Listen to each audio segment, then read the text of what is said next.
Hello students, हम लोग पढ़ रहे थे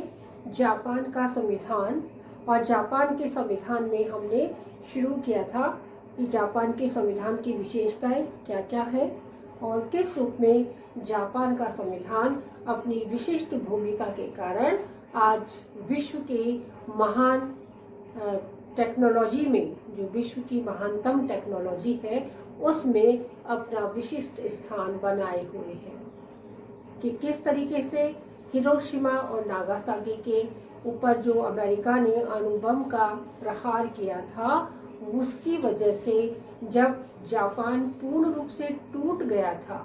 तो उस टूटे हुए जापान ने अपनी विशिष्ट राजनीतिक पहचान और विशिष्ट राजनीतिक पहचान ही नहीं बल्कि शिक्षा, स्वास्थ्य और बहुत सारी दृढ़ शक्ति के कारण अपनी उस पहचान को अविश्वसनीय बना दिया, जिसकी कल्पना करना शायद मुश्किल था। विश्व के अन्य राष्ट्रों को ऐसा महसूस होता था मानो जापान को वापस से खड़े होने में काफी समय लग जाएगा, लेकिन जापान ने उस विचार को पलट दिया और अपनी जो राजनीतिक शक्ति है या अपनी शक्ति का समग्र रूप में इतना अच्छा परिचय दिया कि वो आज विश्व राजनीति में एक महत्वपूर्ण हिस्सा बना रहा। तो हम आज उसी जापान के बारे में जो पढ़ने जा रहे हैं, वो जापान का राजनीतिक दल है, जिसके बारे में आज हम विशिष्ट रूप से पढ़ेंगे कि जापान का राजनीतिक दल किस तरीके से अन्य विश्व के राष्ट्रों के जो राजनीतिक दल है उनकी समान है या उनसे भिन्नता लिए हुए है। तो राजनीतिक दलों की जब हम बात करते हैं तो आपको बहुत अच्छे से समझ में आता है कि भारत तो हम लोग पढ़ चुके हैं, भारत के राजनीतिक दल अलग हैं। ब्रिटेन में द्विदलीय व्यवस्था है, वहाँ पे 2 राजनीतिक दल हैं और बाकी जगह पर अन्य अलग अलग प्रकार के बहुदलीय व्यवस्था है। उसी प्रकार से जापान के राजनीतिक दल भी विशिष्ट बने हुए हैं और उनकी विशिष्टता चितोशी यानागा ने कुछ इस प्रकार बयान की है कि यदि राजनीतिक दल व्यक्तित्व या नेता केंद्रित हो और व्यक्तियों की आस्था सिद्धांतों या नीतियों के प्रति होने के बजाय व्यक्तियों के प्रति हो, तो एक वास्तविक दलीय पद्धति का विकास होना संभव नहीं हो सकता। तो जापान के अंतर्गत जो राजनीतिक दल है वो व्यक्तित्व प्रधान है, ऐसा चितोशी यानागा का मानना है। कि हम सबको ज्ञात है कि जापान के लोकतांत्रिक दलों का उदय 1945 के बाद हुआ था और द्वितीय विश्व युद्ध में जापान के आत्मसमर्पण के उपरांत जापान की राजनीतिक, सामाजिक व आर्थिक ढांचे की समाप्ति हो चुकी थी और इस समाप्ति के पश्चात ही नवीन युग का सूत्रपात हुआ था। अमेरिका की पहल से लोकतंत्रीय संविधान की यहाँ शुरुआत की गई और लोकतंत्र की सफलता के लिए राजनीतिक दलों की अनिवार्यता होती है। ये हम सभी को मालूम है कि राजनीतिक दल लोकतंत्र की सफलता का एक महत्वपूर्ण कारण होता है। प्रारंभ में कई छोटे छोटे राजनीतिक दल उदित हुए और अंततः जापान के प्रमुख राजनीतिक दल इस प्रकार बने हुए हैं। जापान में राजनीतिक दल कई प्रकार के आए और चले गए, छोटे छोटे राजनीतिक दल थे, लेकिन प्रमुख दलों की जब हम बात करते हैं तो वहां पर वर्तमान में उदार दल, प्रगतिवादी दल, सोशल डेमोक्रेटिक पार्टी और न्यू फ्रंटियर पार्टी नामक 4 प्रमुख राजनीतिक दल मौजूद हैं और छोटे छोटे राजनीतिक दलों की बात अलग है। तो इस तरीके से हम कह सकते हैं कि जहां जापान के सामाजिक, आर्थिक और राजनीतिक भविष्य पर प्रश्न चिन्ह लग गया था, लेकिन जिस अमेरिका ने जापान पर हिरोशिमा और नागासाकी पर अणु बम का प्रहार किया था, उसी अमेरिका ने पहल कर जापान में लोकतंत्र की स्थापना करवाई। तो लोकतंत्र की स्थापना के लिए राजनीतिक दलों का होना अनिवार्य है कि राजनीतिक दल ही लोकसभा की सफलता का मुख्य कारण होते हैं, क्योंकि हमको मालूम है कि जिस राजनीतिक दल की बहुमत से विजयी होती है और वही विजयी दल को सत्ता के लिए आमंत्रित किया जाता है और वही सत्ताधारी दल बन जाता है, क्योंकि लोकतंत्र में यही नियम है कि विजयी दल को सत्ता के लिए आमंत्रित किया जाता है। तो ये दल कौन से हुए? ये राजनीतिक दल हुए, जिन्हें हम लोग फर्स्ट ईयर में राजनीतिक दलों की भूमिका में हम पढ़ चुके हैं कि ये कितनी महत्वपूर्ण और अहम भूमिका में रहते हैं सरकार के बनने में और सरकार के गिरने में, दोनों में ही इनकी महत्वपूर्ण भूमिका रहती है। तो यहाँ पर जब हम बात करते हैं जापान के राजनीतिक दलों की, तो हमारा जो पॉइंट है वो है उसकी विशेषताओं से संबंधित कि जापान के राजनीतिक दल की विशेषताएं क्या क्या है, तो उसे आज हम पढ़ने जा रहे हैं।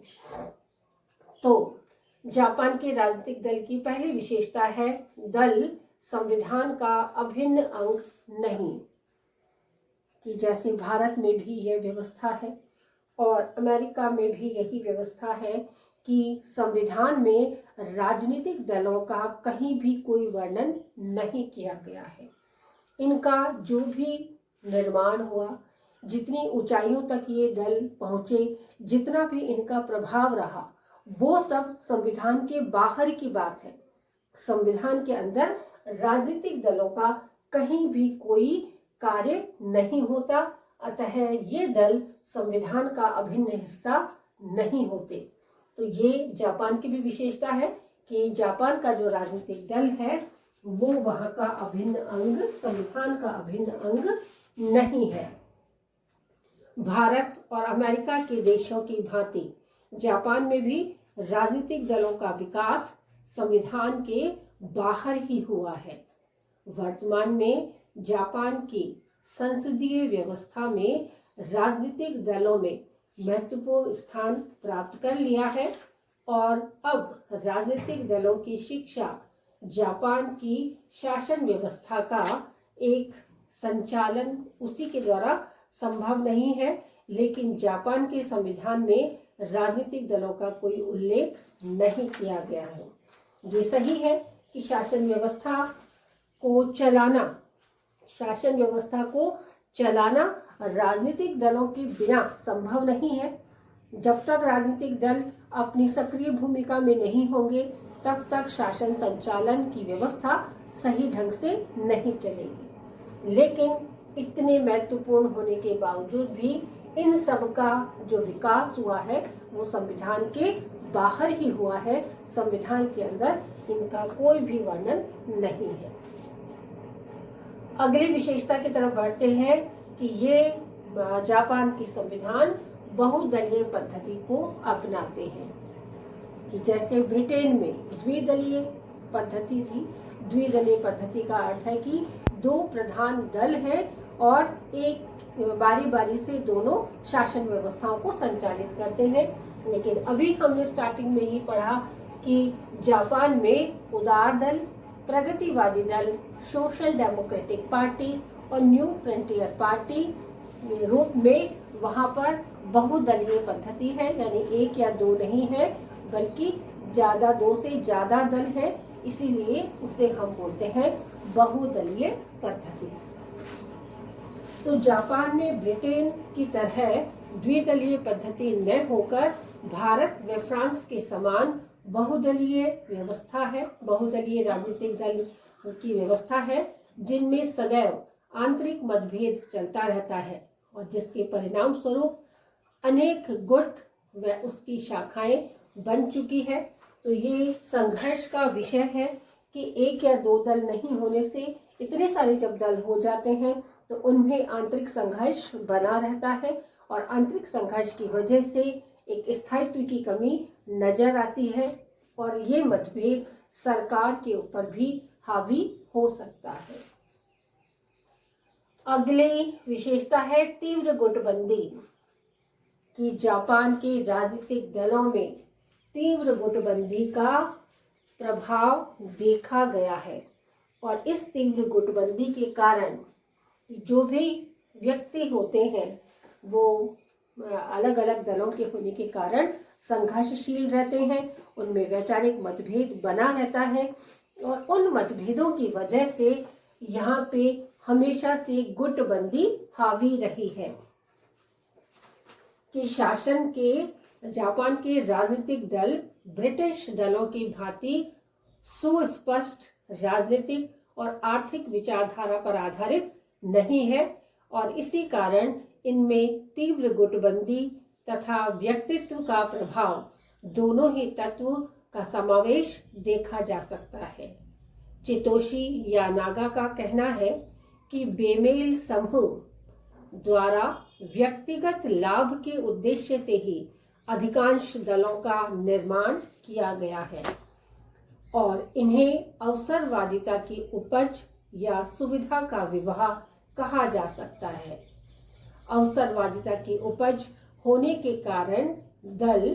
अपने नामों को बड़ी सरलता से परिवर्तित कर लेते हैं और फिर कुछ ही दिनों में वहां वापस लौटकर अपने दलों में भी लौट आते हैं। कि बेमेल लोगों का जब कोई दल बन जाता है तो कुछ समय बाद ही उनमें मतभेद स्पष्ट रूप से नजर आने लग जाता है और यहाँ का जो राजनीतिक दल है उसे चितोशी यानागा ने बड़ी ही गंभीरता से और गहनता से उसका अध्ययन किया और ये रिजल्ट निकाला कि इसे अवसरवादिता की उपज या सुविधा का विवाह कह सकते हैं। कि जैसे भारत में विवाह की जब हम बात करते हैं तो विवाह एक पवित्र बंधन है जिसे तोड़ना संभव नहीं है, वो निभाया जाता है और जब तक हम जीवित हैं तब तक उस विवाह के पवित्र बंधन को निभाते हैं। ये हमारे भारत की परंपरा रही है और सांस्कृतिक विरासत भी रही है और उसी तरीके का प्रभाव राजनीतिक दलों में भी रहता है कि जब किसी व्यक्ति ने कोई राजनीतिक दल ग्रहण कर लिया है तो जीवन पर्यंत वो उसी राजनीतिक दल का होकर रहता है, ऐसा माना जाता है। अपवाद की बात अलग है, लेकिन जापान में इसे अपवाद नहीं कहा जाता। वहाँ पर आसानी से जो राजनीतिक दल में अभी है वर्तमान स्थिति में सक्रिय रूप में, हो सकता है कुछ मतभेद के कारण वो उस राजनीतिक दल से दूर हो जाए और दूर होने के बाद दूसरे राजनीतिक दल में वो शामिल हो जाते हैं और जब वहां जाते हैं वहां उन्हें अपनी स्थिति स्पष्ट रूप से नजर नहीं आती तो पुनः अपने पुराने राजनीतिक दल में आकर मिल जाते हैं। इस प्रकार की व्यवस्थाओं को वहां पर काफी देखा गया है और इसीलिए चितोशी यानागा ने उसे अवसरवादिता की उपज या सुविधा का विवाह कहकर आलोचित उसको किया है। अगला है तीव्र गुटबंदी, पढ़ लिया हमने। अगला है एक दलीय प्रभुत्व। एक दलीय प्रभुत्व का अर्थ होता है कि यद्यपि जापान में बहुदलीय पद्धति है, वहां बहुदलीय राजनीतिक पद्धति वाला देश वह माना जाता है, फिर भी वहां पर उदार लोकतंत्रीय दल का वैसा ही प्रभुत्व रहा है जैसा भारत में कांग्रेस का रहा है। उदार लोकतांत्रिक दल के एक छत्र प्रभुत्व के कारण बहुदलीय पद्धति होते हुए भी वहां मिलीजुली सरकारें बनने की स्थिति आ जाती है और यहाँ सदैव ही, जैसे फ्रांस में स्थिति जो है बनी हुई है कि जहाँ सदैव ही मिलीजुली सरकारों का निर्माण होता है, ऐसा कई बार यहाँ पर भी हुआ है कि या तो लोकतांत्रिक दल आएगा या फिर मिलीजुली सरकारें। स्पष्ट बहुमत किसी अन्य दल को प्राप्त नहीं हुआ है। तो एक दलीय प्रभुत्व जैसा कांग्रेस का रहा है, हमको मालूम है कि आजादी के बाद से लगभग अधिकांश समय तक हमारे देश में कांग्रेस राजनीतिक दल का प्रभाव बना रहा। प्रथम प्रधानमंत्री से लेकर पंडित नेहरू ने इतना लंबा शासनकाल निकाला और उसके बाद भी उस राजनीतिक दल का प्रभाव कभी कम नहीं हुआ। लेकिन पिछले विगत कुछ वर्षों से यदि हम देखते हैं तो बीजेपी की शासन सत्ता प्रभावी रही है। लेकिन जापान में एक दलीय प्रभुत्व, वो है उदार लोकतांत्रिक दल जो है वहाँ का, वो काफी प्रभावी रहा है और लंबे समय तक उसने शासन को अपने हाथों में रखा है, बांधे रखा है। कई बार ऐसा भी हुआ है कि वहाँ की शासन व्यवस्था में जब भी चुनाव हुए तो स्पष्ट बहुमत का अभाव देखा गया और उदारवादी लोकतांत्रिक दल जो है अपना प्रभाव दिखाने में पूर्ण रूप से सक्षम नहीं था, तो अन्य कोई भी सरकारें उसके समकक्ष आने के बराबर नहीं थी और सब में कहीं ना कहीं बहुमत का अभाव रहता है और ऐसे समय में फिर मिली जुली सरकारों को अपनाया जाता है, जिसे गठबंधन सरकार या मिली जुली सरकार कहा जाता है। लेकिन वहां पर एक दलीय प्रभुत्व बना हुआ है। अगली विशेषता है व्यक्तित्व आधारित राजनीतिक दल। कि हम भारत की तुलना यदि करते हैं तो भारत में भी व्यक्तित्व का प्रभाव हमेशा राजनीतिक दल पर हावी रहा है। जैसे हम बात करते हैं नेहरू परिवार की, तो नेहरू परिवार के सदस्यों को यदि हम देखते हैं उसमें नेहरू जी, इंदिरा गांधी, राजीव गांधी की जब हम बात करते हैं तो ये सभी इतने प्रभावशाली व्यक्ति थे कि इनके व्यक्तित्व को लेकर लोग इनके दल से जुड़े रहते थे। इनकी प्रभावशाली व्यक्तित्व, इनका प्रभावशाली कार्यशैली, इनकी प्रभावशाली जीवन शैली और इनका प्रभावशाली शारीरिक सौराष्ट्र, इन सब से मिलकर जो इनका प्रभाव बनता था वो कहीं ना कहीं उन्हें प्रभावित कर जाता था और वो उनके राजनीतिक स्थायित्व का एक मुख्य कारण बना। लेकिन ये प्रभाव कहीं इतना ज्यादा देखने को मिलता है कि जब कभी राजनीतिक दलों में मतभेद तो चलता ही रहता है, विवाद की स्थिति आ जाती है, तो जापान में ये क्या है कि व्यक्तित्व आधारित राजनीतिक दलों की भरमार है। जब कोई व्यक्ति किसी शक्तिशाली व्यक्तित्व से प्रभावित होकर उस दल को ज्वाइन करते हैं या उस दल में प्रतिभागी बनते हैं, सहयोगी बनते हैं, और यदि किसी मतभेद के कारण उस नेता का उस दल से कहीं दूसरा दल वो स्वीकार कर लेते हैं या नया दल बना लेते हैं, तो उस दल के अधिकांश लोग अपने अपने नेता के पीछे निकल लेते हैं और उस राजनीतिक दल का प्रभाव उस नेता के साथ होता है, जो व्यक्तित्व प्रभाव का ही एक प्रमाण बताया गया है। कि जापान के राजनीतिक दलों को देखकर कहा जा सकता है कि वहाँ राजनीतिक दल व्यक्तित्व केंद्रित और नेता केंद्रित होते हैं। दलों के सदस्य दल के सिद्धांतों की बजाय नेता के प्रति अधिक समर्पित और निष्ठावान बने रहते हैं। अतः अपने प्रिय नेता के दल से अलग हो जाने पर, दूसरे दल में या दूसरे दल में मिल जाने पर या नवीन दल की स्थापना कर लेने पर ये लोग ये सामान्य राजनीतिक दल के लोग अपने नेता का अनुगमन करते हैं और व्यक्तित्व के प्रभाव की यह प्रवृत्ति निम्न स्तर ग्राम सभा से लेकर सर्वोच्च स्तर डायट तक सर्वत्र देखी जा सकती है, जो जापान के राजनीतिक दलों का व्यवहार जो है स्पष्ट करता है। चितोशी यानागा ने कहा है कि जब तक दलों का केंद्रीय आधार व्यक्ति या नेता रहेंगे तब तक सच्ची दलीय पद्धति का विकास होना संभव नहीं है। कि इतना अधिक व्यक्तित्व प्रभावित होते हैं यहाँ के राजनीतिक दल के लोग कि जैसे ही नेता का कहीं दूसरे दल में जाने की बात आती है या स्वयं नए दल का इस्तेमाल को बना लेते हैं, तो ये लोग पिछलग्गू बनते हैं और उसका अनुगमन करने लग जाते हैं। तो इस वजह से व्यक्तित्व प्रभावित होने के कारण ये अपने नेता से समर्पित होते हैं, उनके प्रति निष्ठावान होते हैं और उन्हीं की कार्यशैलियों को हमेशा हमेशा बनाए रखने में उनकी मदद करते हैं। उनको देश से, राष्ट्र से, संविधान से इतना लेना देना नहीं होता जितना कि उनके नेता से वो प्रभावित होते।